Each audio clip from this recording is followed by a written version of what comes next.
గడిచిన 5 ఏళ్లలోని వైసీపీ పాలనలో అప్పటి సీఎం జగన్ చెత్త నిర్ణయాలతో 10 లక్షల కోట్లు వృధా చేయటమే కాకుండా దానికి సంబంధించి ఏడాదికి 71,000 రూపాయలు వడ్డీలు కడుతూ మొత్తం 1,40,000 కోట్లు చెల్లించాల్సి వస్తుందని పిఠాపురం మాజీ ఎమ్మెల్యే టీడీపీ రాష్ట్ర అధికార ప్రతినిధి ఎస్వీఎస్ఎన్ వర్మ పేర్కొన్నారు.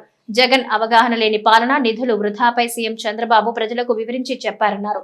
అలాగే కూటమి ప్రభుత్వం ప్రజలకు ఇచ్చిన సూపర్ 6 హామీలన్నీ ఒక్కొక్కటిగా అమలు చేస్తుందని వర్మ వివరించారు.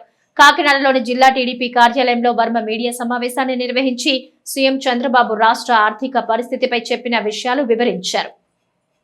ఒక తప్పుడు ప్రాపకండా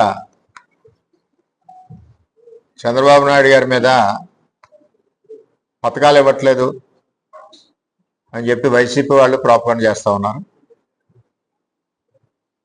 చంద్రబాబు నాయుడు గారు రాష్ట్ర ఆర్థిక పరిస్థితి గురించి ప్రజలకు తెలియజేయడం జరిగింది. జగన్మోహన్ రెడ్డి టైంలో ఆర్థిక పరిస్థితి ఘోరాతి ఘోరంగా, అసలు లెక్కాపత్రం లేకుండా, మరి ఈ ప్రాజెక్టులోంచి ఇరిగేషన్లోంచి ఇంకో చోట్ల నుంచి ఇక్కడికి ఎక్కడ కూడా సిస్టమ్ లేకుండా ఈ రాష్ట్రాన్ని కనీసం అప్పు కూడా పుట్టకుండా, ఎఫ్ఆర్బిఎం సపోర్ట్ కూడా లేకుండా జగన్మోహన్ రెడ్డి రాష్ట్రాన్ని పరిపాలించిన విధానాన్ని మరి ఈ 4 నెలలు కూడా అకౌంట్స్ వెతకడం కూడా కష్టమైంది. ఒక్కసారి చూస్తే చంద్రబాబు నాయుడు గారికి గుండె ఆగినంత పని అయింది.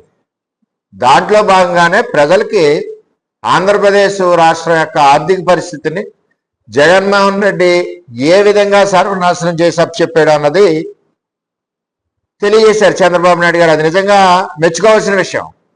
ఒక రాష్ట్రానికి ముఖ్యమంత్రి చెప్పవలసిన ఆవశ్యకత ఉంది.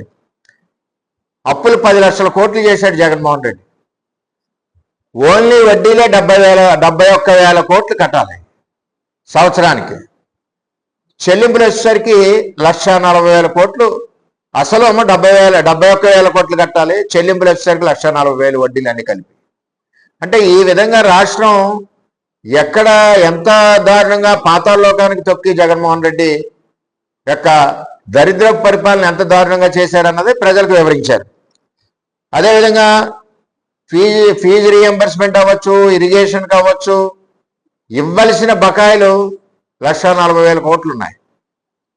మరి ఇంతేకాకుండా ఆయన విలాసాలు కావనండి, సెంటు భూముల దోపిడీలు అవనండి, అదేవిధంగా సచివాలయ రంగులు అవనండి, ఇవన్నీ కలిసి 19,800 కోట్లు ధనం వృధా చేశారు.